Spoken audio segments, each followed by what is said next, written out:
ধরুন 3 রকমের অভিনয় আছে, মানে যা সমস্ত শরীর দিয়ে অভিনয় করা যেটাকে বলে, তার 3টে ধরন আছে।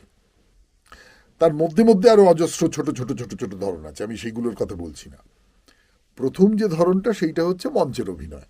দেখুন প্রচুর গরিবের ছেলে, অনেক উদাহরণ আছে আর কি, তারা জীবনে দাঁড়িয়ে গেছে, অভিনেতা হিসেবে দাঁড়িয়ে গেছে। এরকম অনেকের নাম আমি করতে পারি, আমি নাম করছি না। কিন্তু আপনি যদি জেদ ধরে থাকেন এবং কষ্ট সহ্য করতে পারেন, এবং অভিনয়টা আপনাকে সত্যি সত্যি শিখতে হবে, জানতে হবে, তার জন্য যা যা কিছু করার দরকার। হ্যাঁ, এইবারে তাহলে যে প্রশ্নটা এসেছে, এটা একটা খুব গুরুত্বপূর্ণ প্রশ্ন, যে যারা নতুন তারা অভিনয় কাকে বলে সেইটা জানতে চান। অভিনয় কাকে বলে সেইটা নিয়ে আমি যদি একটা দুটো কথা বলি।